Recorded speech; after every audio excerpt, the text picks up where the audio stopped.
नमस्कार साथियों, आचार्य क्लासेस में आप सभी का हार्दिक स्वागत है। आज हम एक नए प्रकरण के साथ में उपस्थित हुए हैं और वो नया प्रकरण रहेगा हमारा समास। कौन सा प्रकरण रहेगा? समास। नया प्रकरण रहेगा समास। साथियों, आज हमारा जो नया चैप्टर है वो समास है। कौन सा चैप्टर है? समास। तो हमारा नया प्रकरण कौन सा रहेगा? हमारा नया प्रकरण रहेगा समास। कौन सा प्रकरण रहेगा? समास। तो हमें ये समास की परिभाषा वगैरह देखने की आवश्यकता नहीं है, क्योंकि हमारे जो कंपटीशन के पेपर होते हैं उनमें क्या होता है कि ये परिभाषा नहीं पूछी जाती, केवल समास के भेदों के बारे में चर्चा की जाती है। तो आपको ये ध्यान रखना है कि समास के भेद है, समास के भेद। तो आप लिखिए समास के भेद। और समास के भेद है वो मुख्यतः 6 प्रकार के होते हैं। वैसे हम 4 भी कह सकते हैं, 5 भी कह सकते हैं, परंतु हमें सही तरीके से याद रखना है कि समास के 6 भेद होते हैं। समास के कितने भेद होते हैं? 6। जिसमें पहला होता है अव्ययी भाव समास। कौन सा? अव्ययी भाव समास। इसका दूसरा भेद होता है द्वंद्व समास। और तीसरा भेद होता है कर्मधारय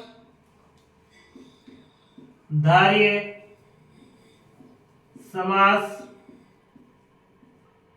चौथा भेद है द्विगु समास।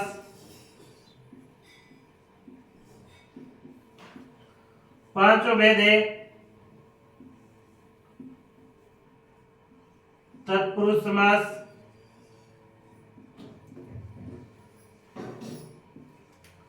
और छठा भेद है बहुव्रीहि समास। बहुव्रीहि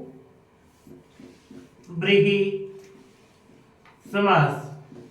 तो ये साथियों आपको ये ध्यान रखना चाहिए कि जो हमारे समास है वो समास 6 प्रकार के होते हैं। समास कितने प्रकार के होते हैं? तो हमारे समास 6 प्रकार के होते हैं, जिसमें से पहला भेद है अव्ययभाव समास।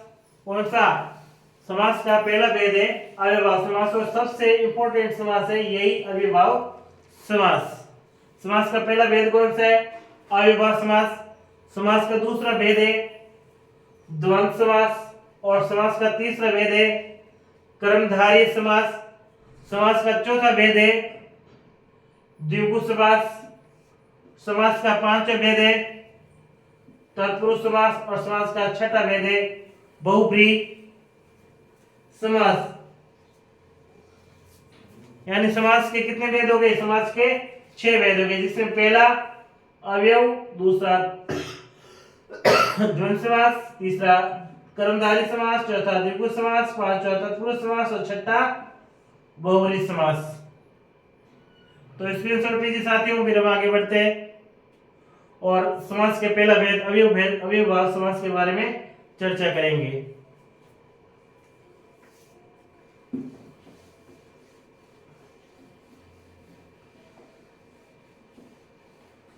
और समास का पहला भेद है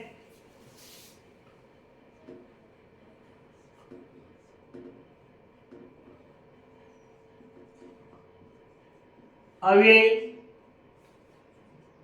भाव समास। क्या है? समास के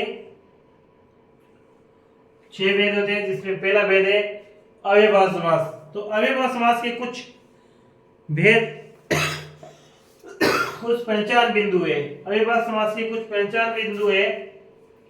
क्या है? अव्ययभाव समास के कुछ पहचान बिंदु है। तो पहचान बिंदु कौन कौन से हैं ये ध्यान रखेंगे। पहचान बिंदु, यही मुख्य बात है। इसमें पहचान बिंदु है, इसका पहला है अणु, दूसरा पहला अणु है, दूसरा स है, तीसरा निर है, चौथा उप है, पांचवा प्रति है,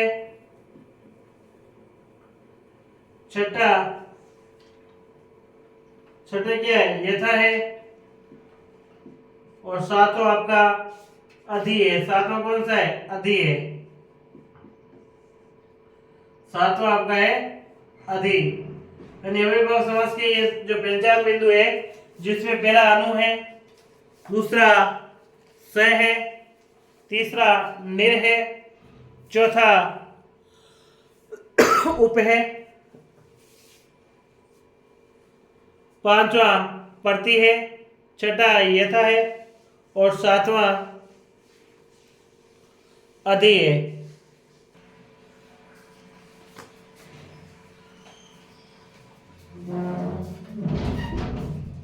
तो साथियों अब हम देखिए कि अणु, तो ध्यान रखना है ये कुछ बात।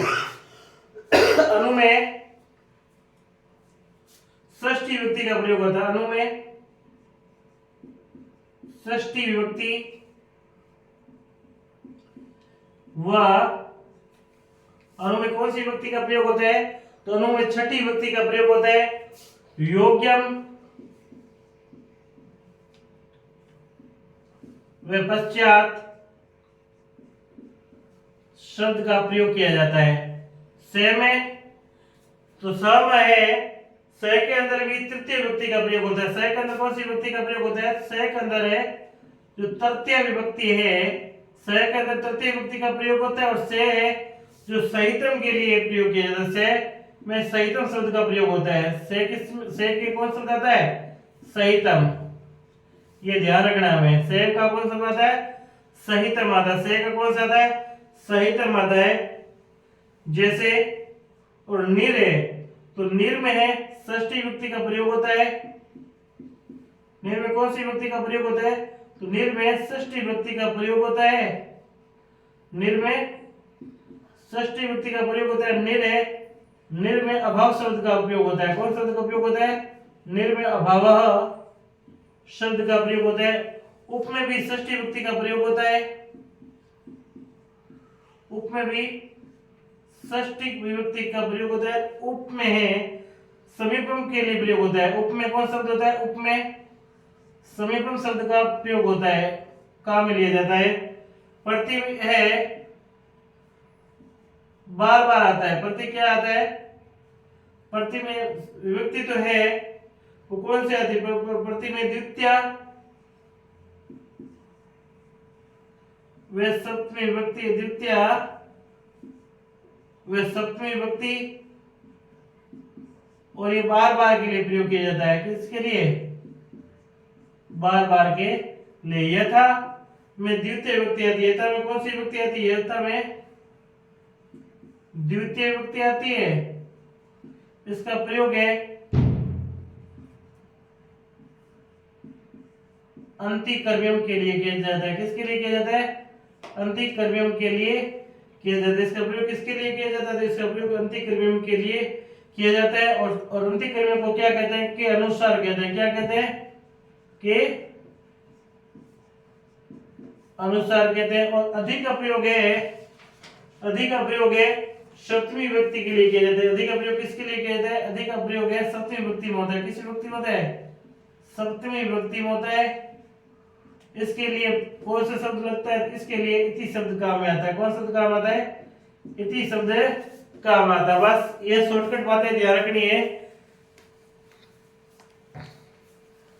कि अविभाज्य समास में, अविभाज्य समास में क्या होता है, अविभाज्य समास है वो आपके योग्यम व पश्चात। अव्ययभाव समास, अव्ययभाव समास में 7 पहचान बिंदु है, जिसमें पहली पहचान बिंदु है अनु, पहली पहचान बिंदु अनु, दूसरी है सह, तीसरी आपकी निर, चौथी उप, पांचवी प्रति, छठी यथा और सातवीं अधि। अनु के अंदर षष्ठी विभक्ति काम में ली जाती है और शब्द है वो योग्यम और पश्चात है। से में है तृतीय विभक्ति काम में ली जाती है और शब्द है वो सहितम है। निर में षष्ठी विभक्ति काम आती है और शब्द है निर का अभाव। उप है, उप में भी षष्ठी विभक्ति काम आती है और शब्द है समीपम। और प्रति में विभक्ति है द्वितीय और सप्तमी काम आती है और शब्द है बार बार के लिए किया जाता है। यथा का प्रयोग है द्वितीय विभक्ति में और शब्द है अंतिकर्मियों, और अंतिकर्मियों का हिंदी में अर्थ होता है के अनुसार। और अधि का प्रयोग सप्तमी विभक्ति में होता है, अधि है सप्तमी विभक्ति में प्रयोग होता है और अधि के लिए एक शब्द आता है वो है इति।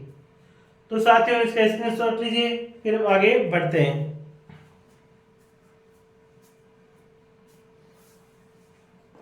लीजिए स्क्रीनशॉट, फिर आगे बढ़े।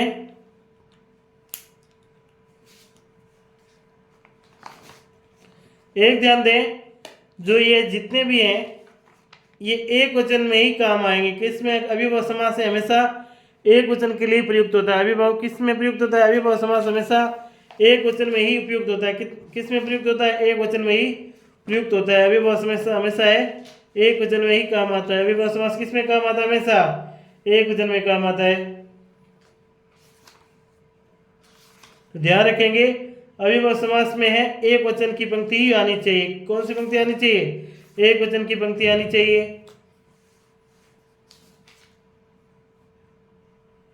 तो साथ ही हम करते हैं अब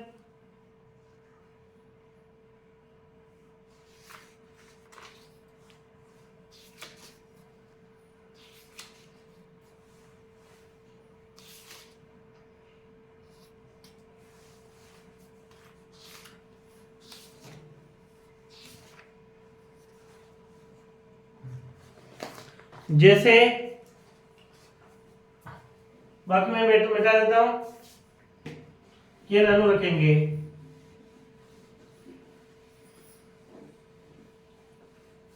जैसे शब्द आ गया अनुरूपम, अनुरूपम,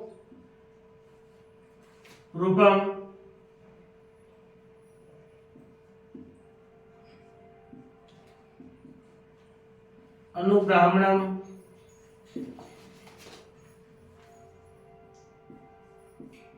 अनुरथम,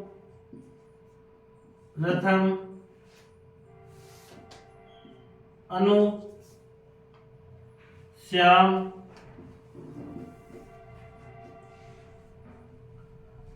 अनुराम,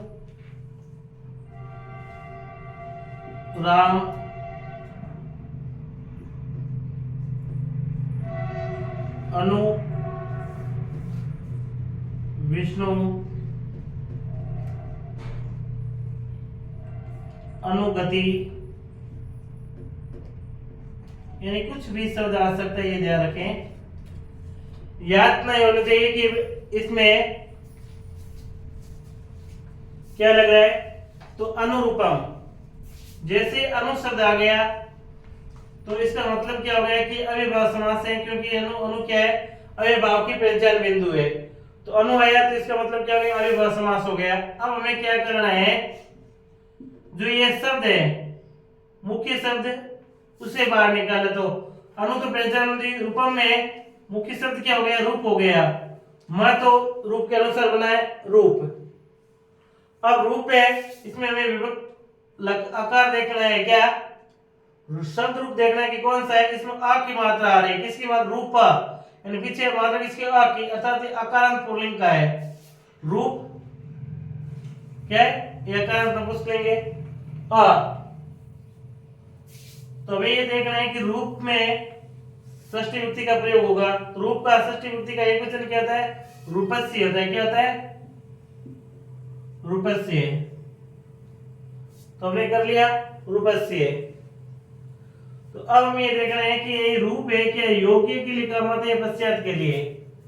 तो ये आप देखें कहीं पर भी सुंदरता की बात की जाए, कहीं पर भी गुण की बात की जाए या कोई विशेष व्यक्ति उसके लिए है, हमेशा अनु का प्रयोग होगा। और इसके अलावा जितने भी हैं वो पश्चात का प्रयोग हो जाता है।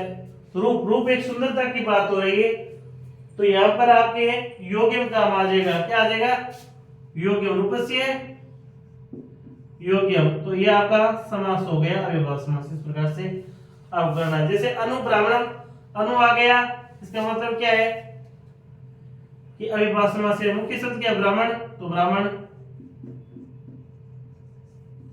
ब्राह्मण पीछे आ की मात्रा तो अकारांत हो गया, अकारांत हो गया। तो मैं आप क्या करना है, इसका षष्ठी विभक्ति तो रामस्य है, तो ब्राह्मण से। अब इसमें योग्य में बच्चे तो शास्त्र में कहा जाता है जो ब्राह्मण होता है वो देवता के तुल्य होता है। क्या होता है? देवता के तुल्य। इसमें भी क्या लगेगा? ब्राह्मण से योग्यम। अनुरतम, अनु अर्थात इसका मतलब क्या है? अव्ययभाव समास है। तो रथ मुख्य शब्द उसे बाहर निकाल देंगे। इसमें भी आ की मात्रा, तो षष्ठी का विभक्ति क्या होता है? रथस्य होता है। क्या होता है? रथस्य। क्या होता है? रथस्य होता है। क्या होता है? रथस्य। क्या होता है? रथस्य। अब जो रथ है, क्या आपके ये कोई गुण की बात है या नहीं है? तो रथ में किसी प्रकार के गुण की बात नहीं, कोई योग्यता की बात नहीं, कोई सुंदरता की बात नहीं। तो इसमें क्या लग जाएगा? पश्चात। तो क्या हो गया? रथ के बाद में, रथस्य पश्चात। तो क्या हो गया? रथ के बाद में। तो ध्यान दें साथियों, किसी प्रकार से वे कर रहे हैं कि हमें ध्यान रखना है कि इसमें अब कौन सा है शब्द रूप। अगर आ की मात्रा शब्द के पीछे आ रही है तो अकारांत, अगर शब्द के पीछे ई की मात्रा आ रही है, जैसे विष्णु शब्द में पीछे मात्रा किसकी आ रही है? छोटे ऊ की, मतलब ये क्या? उकारांत है। क्या ये? उकारांत है। अब इसमें ई की मात्रा आ रही है, इसका मतलब क्या? इकारांत है। क्या ये? इकारांत है। ये भी ध्यान रखना है आपको। अनु अर्थात अव्ययभाव समास। तो ये अव्ययभाव समास मुख्य शब्द क्या? श्याम, तो श्याम। मात्रा वापस आ के अकारांत हो गए। अकारांत की षष्ठी विभक्ति क्या होती है? एकवचन श्यामस्य। और श्याम एक नाम है, इसमें कोई योग्यता वाली बात नहीं है, तो पश्चात लगा देंगे। श्यामस्य पश्चात। अनुराग, अनु आगे ना, इसका मतलब क्या है कि ये क्या है? अनुमति क्या है? अव्ययभाव समास। राम, राम का षष्ठी का एकवचन रामस्य। राम ही कोई शब्द हो सकता है, ये तो नई बात नहीं कि राम भगवान है, नहीं, इसमें कोई शब्द की बात है। रामस्य पश्चात, तो राम के बाद में। अभी अनु है तो अव्ययभाव समास। विष्णु शब्द आ गया,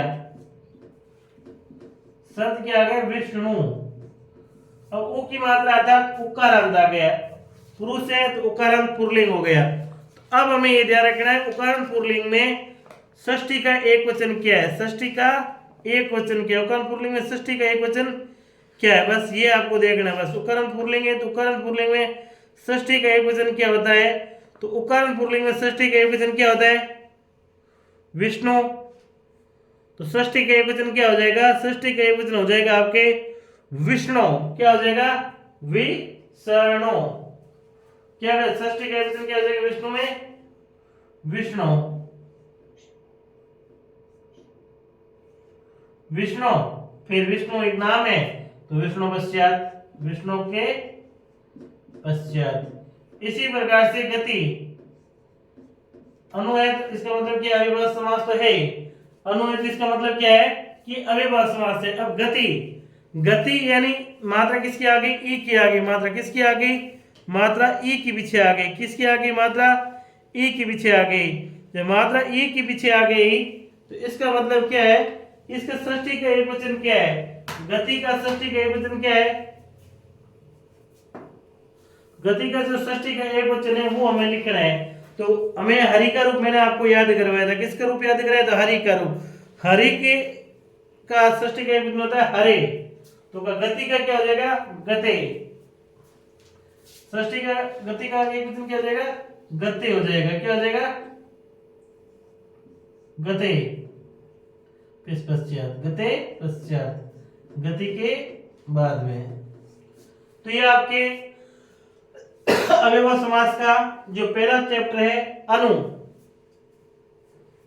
अनु के उदाहरण आप साथ में लिख लीजिए, लिखिए, स्क्रीनशॉट लीजिए, फिर हम आगे बढ़ते हैं।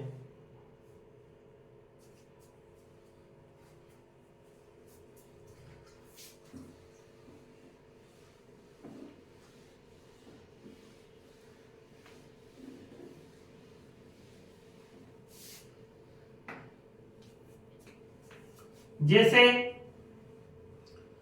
दूसरा है स, और स का प्रयोग होता है तृतीय व्यक्ति के लिए, और साथ में सहितम का सहितम शब्द होता है। यही होता है कि जो अव्ययभाव का दूसरा पहचान बिंदु है, अव्ययभाव समास का दूसरा पहचान बिंदु क्या है? स है। क्या है? स। क्या है? स। और स में षष्ठी तृतीय व्यक्ति का प्रयोग होता है। स में कौन सी व्यक्ति का प्रयोग होता है? स के अंदर तृतीय व्यक्ति का प्रयोग होता है। स के अंदर कौन सी व्यक्ति का प्रयोग होता है? तो स के अंदर तृतीय व्यक्ति का प्रयोग होता है। कौन सी व्यक्ति का प्रयोग होता है? तृतीय का विभक्ति का प्रयोग होता है। से व्यक्ति में कौन सी व्यक्ति का प्रयोग? से में कौन सी व्यक्ति का प्रयोग होता है? तृतीय का प्रयोग होता है। और तृतीय में भी किसका? और तृतीय में सहितम शब्द का प्रयोग, जैसे सचित्रम। क्या आ गया? सचित्रम। से आया, इसका मतलब कौन समास हो गया? अव्ययभाव समास हो गया। मुख्य शब्द क्या है इसमें? चित्र, तो हम चित्र बाहर निकालेंगे। क्या बाहर निकालेंगे? चित्र। अब तृतीय का एक वचन तो रामायण, तो चित्रण। फिर सहितम, तो सहितम, तो चित्रण सहितम। इस प्रकार से हमें करना। जैसे सफलम, सफलम से आगे अव्ययभाव समास फल शब्द मुख्य है, तो फल को निकालेंगे। फल का तृतीय क्या होता है? फलेन सहितम, अर्थात फल के साथ में। आ जाए सवनम, सवनम से आ गया, अव्ययभाव समास आ गया। जो वन शब्द है उससे लिखेंगे। वन का तृतीय का एक वचन क्या होता है? वनेन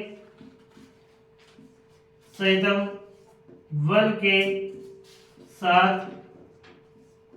सजलम, सजलम वरना करें मासु। सजलम से आ गया, अर्थात ये अव्ययभाव समास आ गया। तो जल मुख्य शब्द है, जल लिखेंगे।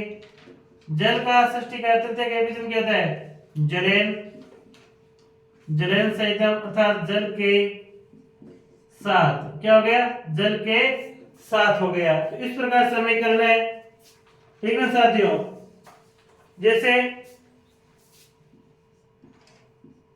समित्रम से आ गया था, अव्ययभाव समास आ ही गया, तो मित्र का मित्र लिखेंगे। तृतीय का विभेदन क्या होता है? मित्रेण, मित्रेण सहित, मित्र के साथ में। यह हमारा आ जाए क्या? सशरीरम, सशरीरम आ गया, अर्थात शरीर मुख्य शब्द है, उसे बाहर निकालेंगे। तो तृतीय का विभेदन क्या था? शरीरण सहितम, शरीर के साथ में। क्या लिखेंगे हम? शरीर के साथ में लिखेंगे। शरीर के साथ में। क्या? शरीर के साथ में।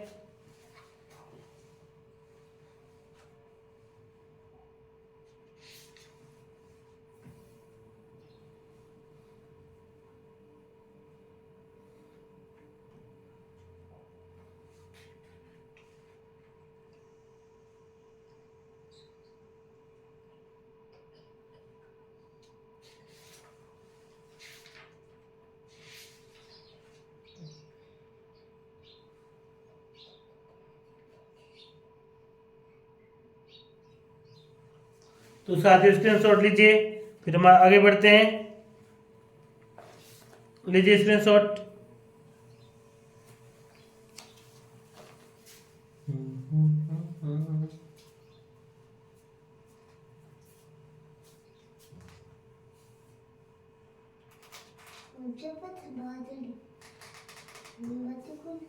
लिख लिख।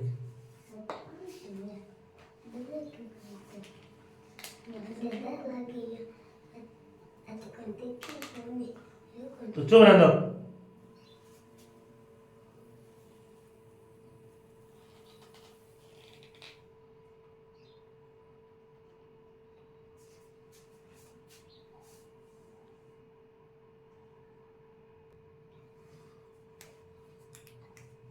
हाँ, जब इसका तीसरा भेद है जो हम लिखते हैं, स्क्रीनशॉट लीजिए इसका, आगे बढ़ते हैं।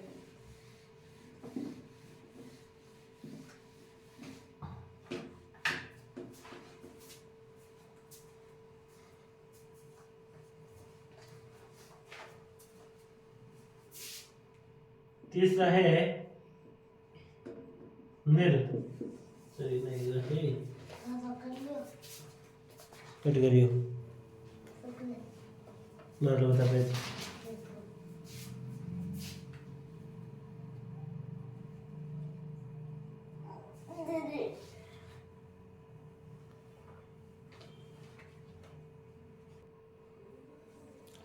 और अविभाव का तीसरा पहचान बिंदु है निर। कौन सा है? निर।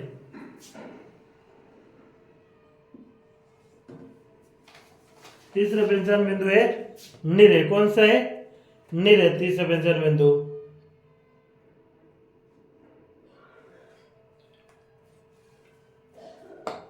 निर।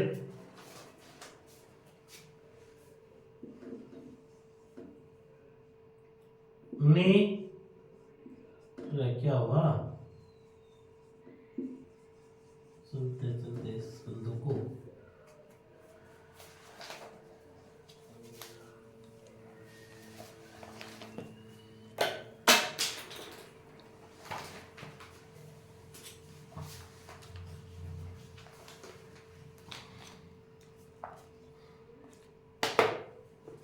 तीसरा है साथियों निर। कौन सा है? निर प्रत्यय। निर पहचान बिंदु। कौन से पहचान बिंदु है? निर। निर में भी क्या है? षष्ठी व्यक्ति का प्रयोग होता है। कौन सी व्यक्ति का प्रयोग होता है? षष्ठी व्यक्ति का। और इसका जो शब्द होता है वो होता है अभाव। अभाव का अर्थ क्या होता है? कमी। निर में किसका उपयोग? निर का अर्थ क्या होता है? कमी के योग में। निर यानी कमी के योग में। निर अर्थात कमी के योग में। निर में षष्ठी व्यक्ति का प्रयोग होता है। निर यानी कमी के योग में। किसके योग में? कमी के योग में। तो निर में जैसे आ जाए निर्धनम,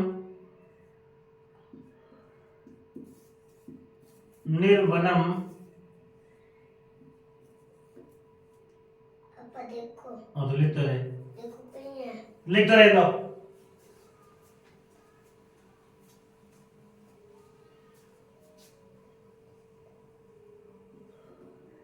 निर्जलम,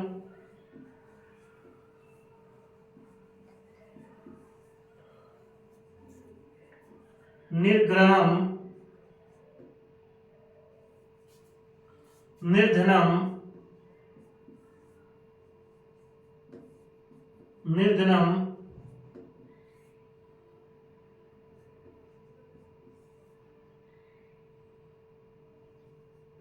निर्शरीरम। यानी इस प्रकार के शब्द आपको मिले तो वहां पर हमेशा अविभाव समास का निर होगा। क्या होगा? अविभाव समास निर। नी और निर। तो निर में इसमें मुख्य शब्द क्या है? धन है। तो धन को बाहर निकालेंगे। ये धन कौन सी व्यक्ति? षष्ठी व्यक्ति। धन का षष्ठी का एकवचन क्या होता है? धनस्य। अभाव में लगाने है तो इसका अर्थ क्या हो गया? धन की कमी। क्या हो गया? धन की कमी। निर्वनम निर आ गया, इसका मतलब क्या है, अविभाज्य समास है, तो मुख्य शब्द क्या है, वन, वन, षष्ठी का एकवचन क्या था, से, तो क्या हो गया, वनस्य अभावः, वन की कमी, क्या हो गया, वन की निर्जलम, अर्थात निर आया तो अविभाज्य समास हो ही गया, तो मुख्य शब्द निर्जलम में क्या है, जल है, तो जल बाहर निकालेंगे, फिर षष्ठी का एकवचन, तो क्या हो गया, जलस्य, जलस्य अभावः, जलस्य अभावः अर्थात जल की कमी, जलस्य अभावः अर्थात जल की कमी, निर्गरम, निर है अर्थात ये कौन सा है, अविभाज्य समास, मुख्य शब्द क्या है, ग्रह, तो ग्रह, इसका भी षष्ठी का एकवचन, तो ग्रह से, फिर अभाव, घर की कमी, फिर यह शरीर, निर आ गया तो अविभाज्य समास, तो शरीरम, तो शरीर लिखेंगे, शरीर, षष्ठी का एकवचन शरीर से, फिर अभाव यानी शरीर की कमी। यानी इस प्रकार से हमें ये अविभाज्य समास में निर आ जाए तो इस प्रकार से करना है। निर का अर्थ क्या होता है, अभाव, निर यानी निर है अभाव के उपयोग के लिए होता है, निर का योग अभाव में होता है, निर का योग किसमें होता है, अभाव में, निर्धनम तो धनस्य अभाव, निर्वनम तो वनस्य अभाव, निर्जलम तो जलस्य अभाव है, निर्गरम तो ग्रास्य अभाव, निरशरीरम तो शरीर से अभाव। तो ये आपके अव्ययभाव समास का तीसरा चैप्टर था निर, वो भी कंप्लीट हुआ। अब हम करते हैं उप को, किसे, उप, ये साथ में साथ लिखते लीजिए, साथ ही लीजिए स्क्रीनशॉट।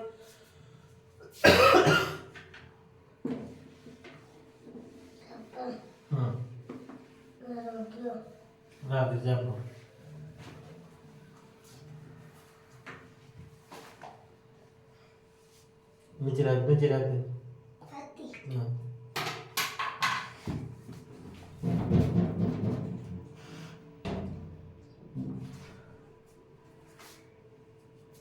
चौथा है इसका व्यंजन बिंदु उप, उप में भी है षष्ठी विभक्ति काम आती है, उप में सहितम शब्द का प्रयोग होता है, उप का किसके योग में होता है, सहितम के योग, उप सहितम के योग में होता है, उप का योग किसमें होता है, सहितम में, उप का योग किसमें होता है, उप का योग सहितम में होता है, किसमें होता है, सहितम में, जैसे उपवनम,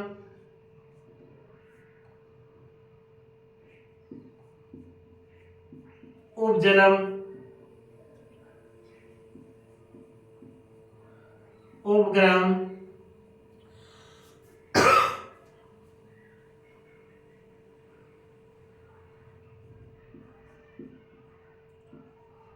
उपनदीम,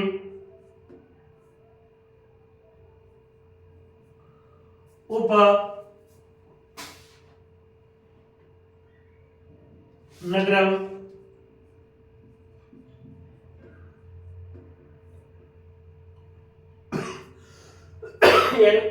इस प्रकार से उप का होगा। और आपको ध्यान रखना है जहां पर भी आपको ये उप मिल जाए, उप अगर आ गया तो इसका मतलब क्या है कि वो आपका क्या है, अविभाज्य समास, यानी जहां पर भी उप आए तो इसका मतलब ये उप का मतलब एक अविभाज्य समास का उदाहरण है।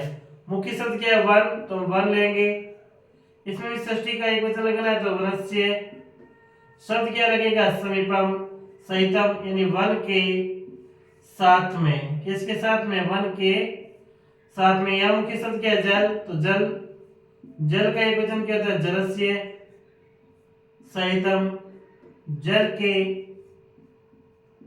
साथ में, शब्द क्या है, ग्रह, ग्रह का षष्ठी का एकवचन क्या बनेगा, ग्रहस्य, सहितम घर के साथ में, नदी, नदी का मुख्य शब्द क्या है, नदी है, ये नदी, और नदी का षष्ठी का एकवचन क्या बनेगा, तो नदी का षष्ठी का एकवचन बनेगा नद्या, अरे सहितम षष्ठी में सहितम नहीं होता है, षष्ठी में शब्द होता है समीपम। क्या होता है? समीपम। षष्ठी में क्या लगता है? उप में क्या लगता है? उप का शब्द होता है वो समीपम होता है। तो वन के पास में, वनस्य समीपम, जलस्य समीपम, गृहस्य समीपम। ठीक है ना? समीपम। उपनद्यम, तो नदी का षष्ठी का वचन क्या होगा? नद्या होगा। क्या होगा? नद्या समीपम। नगरम, नगर का क्या होगा? नगरस्य समीपम।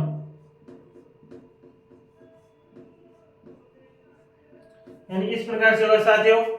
यानी उप आ गया तो इस उप आ गया, इसका मतलब ये है कि यहाँ पर क्या है? अव्ययभाव समास। उप आ गया तो इसका मतलब क्या है कि यहाँ पर अव्ययभाव समास है। उप आ गया तो इसका मतलब क्या है? उप का मतलब ये है कि अव्ययभाव समास। और फिर उप में षष्ठी विभक्ति का प्रयोग होता है। उप में किसका प्रयोग होता है? उप में षष्ठी विभक्ति का प्रयोग होता है। उप में किसका प्रयोग होता है? उप में षष्ठी विभक्ति का प्रयोग होता है। उप में षष्ठी विभक्ति का प्रयोग होता है। उप में शब्द है वो आपका क्या है? उप में शब्द है समीपम। और समीपम का अर्थ होता है पास में। समीपम का अर्थ क्या होता है? पास में।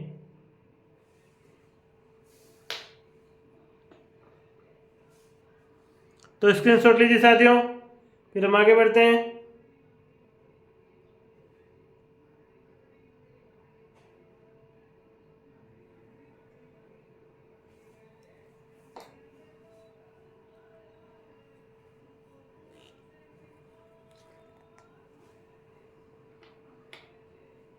इसका नेक्स्ट भेद है, विभाव का नेक्स्ट भेद है, और वो है आपका प्रति। क्या है? प्रति है। क्या है? प्रति। तो प्रति को किस प्रकार से हल किया जाता है? प्रति का मतलब होता है बार बार। प्रति का मतलब बार बार।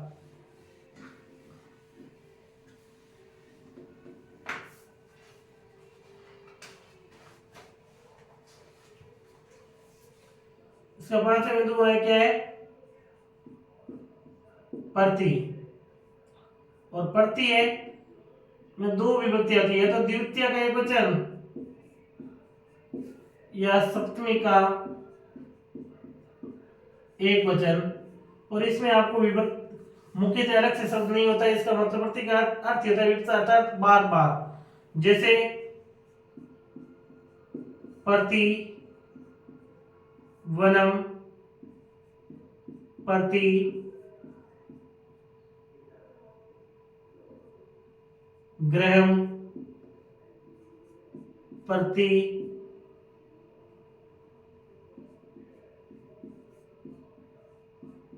जलम,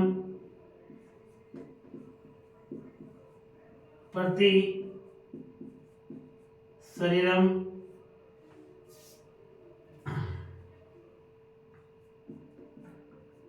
प्रति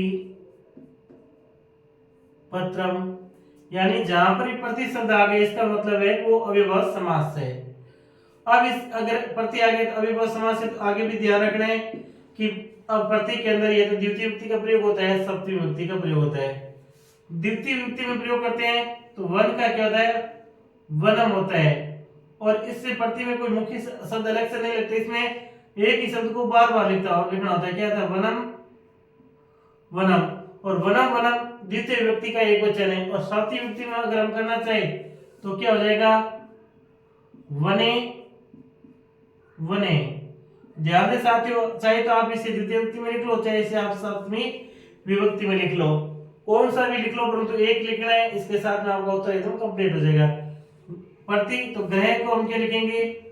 चाहे तो हम ग्रहम ग्रहम भी लिख सकते हैं द्वितीय विभक्ति के रूप में, चाहे हम इसे सप्तमी विभक्ति के अनुसार ग्रह ग्रह भी लिख सकते हैं।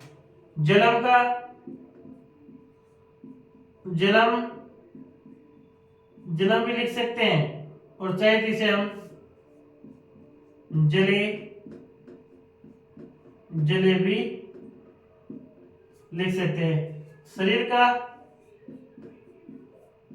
शरीरम, शरीरम भी लिख सकते हैं और शरीरे शरीरे भी लिख सकते हैं।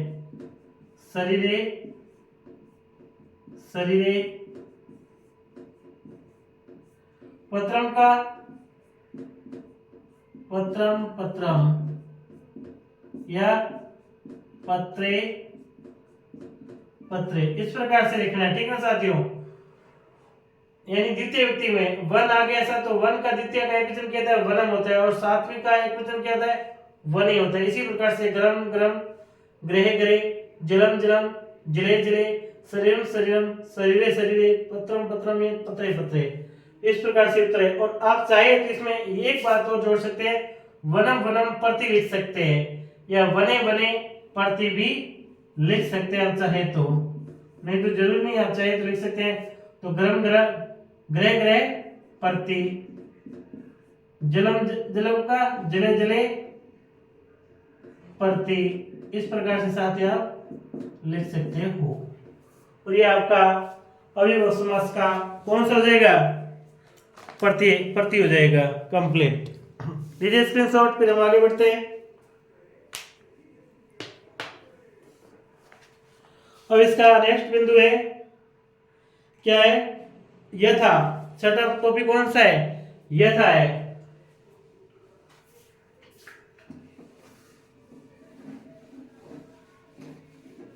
कौन सा है, यथा। यथा में क्या है, इसका नेक्स्ट चैप्टर क्या है, यथा है। क्या है, सर क्यों नहीं रही है ब्लैक वाला भाई,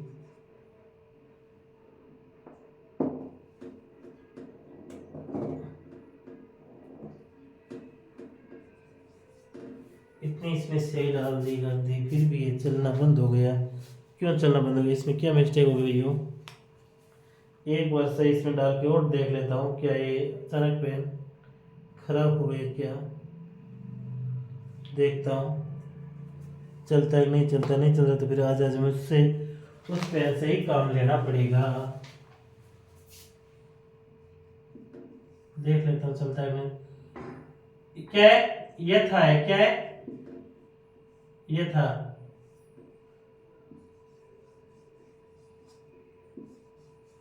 साथियों ये तो नहीं चलेगा, ये पेन ने जवाब दे दिया,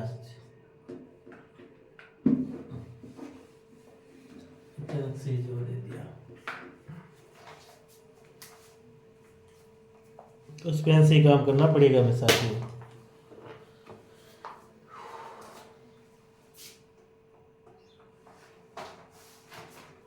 तो यथा है छठा।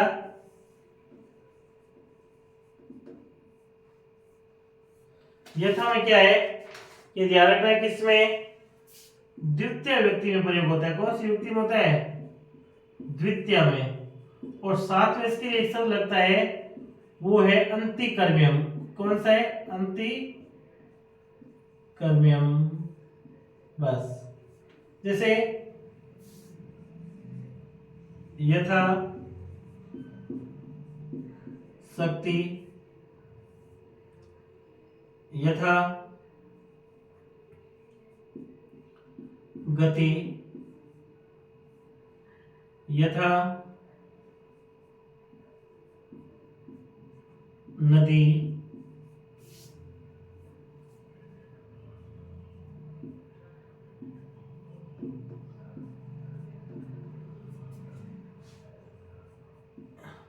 यथा वनम,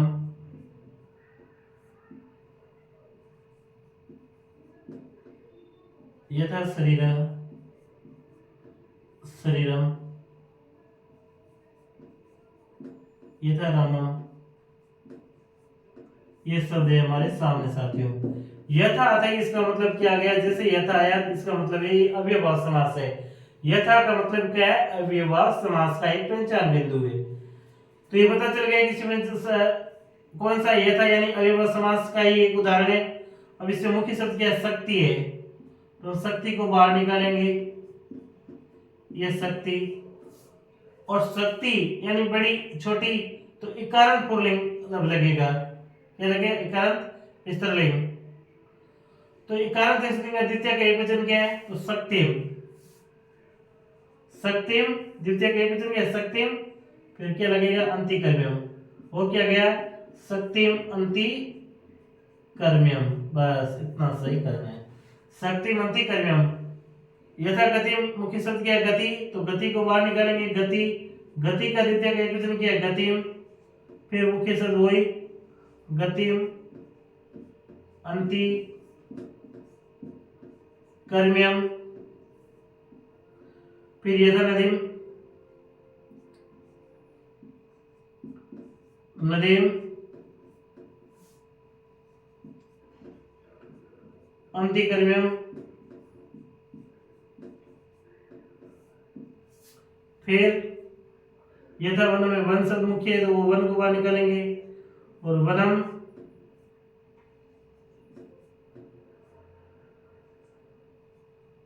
अंति कर्म्यम। शरीर का द्वितीय के वचन है शरीरम अंति कर्म्यम। और रामम का है रामम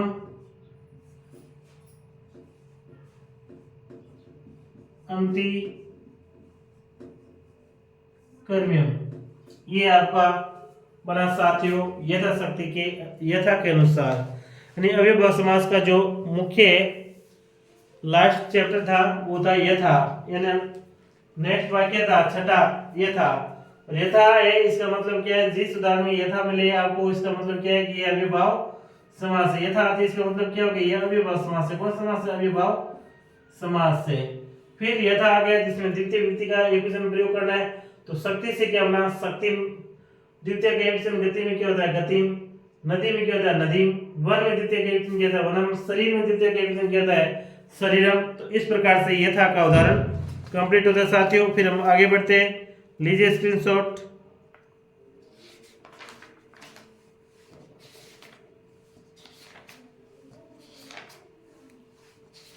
स्क्रीनशॉट लीजिए, फिर हम आगे बढ़ते हैं। एक ध्यान रखना साथियों, नदी में है यदि बड़ी आती है, छोटी नहीं होती। यदि क्या आती है? बड़ी होती है नदी में। नदी म। चलो आगे बढ़ते हैं। स्क्रीनशॉट लीजिए। अब हमारा है अंतिम है एक अधि। कौन सा चैप्टर है? अधि चैप्टर है।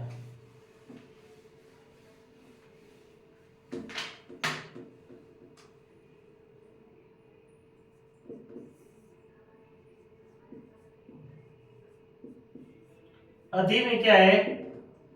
सप्तमी विभक्ति का प्रयोग होता है और इति शब्द लगता है। कौन शब्द लगता है? इति। जैसे शब्द आ गया, मान लिया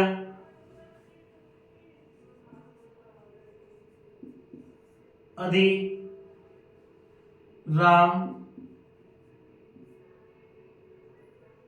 अधि श्याम, अधि पुस्तक, अधि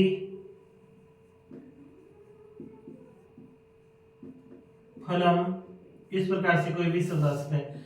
अधि आया, इसका मतलब क्या हो गया कि अव्ययभाव समास है। मुख्य बाद में क्या करना? मुख्य शब्द को बाहर निकालना होता है। मुख्य शब्द क्या है? राम। तो राम का षष्ठी का एकवचन क्या है? सप्तमी का एकवचन क्या है? रामे। क्या है? रामे। तो श्याम का क्या बन जाएगा? श्यामे। पुस्तक का क्या बन जाएगा? पुस्तके। और फल का क्या बन जाएगा? फले। तो ज्यादा कुछ करना नहीं, इसके पीछे इति लगाना है बस। मुख्य शब्द इसका क्या है? इति, तो इति लगाएंगे बस। ये आपका अव्ययभाव समास साथियों कंप्लीट हुआ। देखिए तो साथियों इस प्रकार के अव्ययभाव समास के 7 पहचान बिंदु थे। कितने पहचान बिंदु थे? 7। और सातों के सातों हमने भली भांति समझा और इनको पहचानने का प्रयास भी किया। और मेरे अनुसार मेरे जितने भी अभ्यर्थी सभी को है ये अव्ययभाव समास के अच्छी तरीके से समझ में आ गया। बस ध्यान में रखना है कि अविभाज्य समास है इनकी पहचान बिंदु आपको सही ढंग से याद होना चाहिए और साथ में संज्ञा शब्द रूप है वो भी याद होना चाहिए। पहचान बिंदु और संज्ञा शब्द रूप है वो याद होना चाहिए। पहचान बिंदु क्या है? अविभाज्य समास के साथ पहचान बिंदु पहला अनु है। अनु का क्या है? षष्ठी विभक्ति होता है जिसमें उप और पश्चात शब्द का प्रयोग होता है। फिर इसमें शरीर सह शब्द आता है तो सह शब्द का प्रयोग है इसके लिए तृतीय विभक्ति के लिए और साथ में सहितम के लिए प्रयोग होता है। फिर आपका उप आता है, उप में षष्ठी विभक्ति और साथ में समीप के लिए प्रयोग होता है।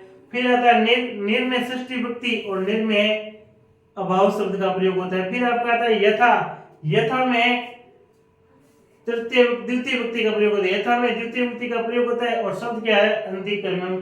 प्रति, प्रति में द्वितीय और सप्तमी विभक्ति का प्रयोग होता है साथ में विवक्षा यानी बार बार के लिए प्रयोग होता है। और अंत में आता है आपका अधि, अधि में सप्तमी विभक्ति का प्रयोग होता है और इसमें इति लगता है।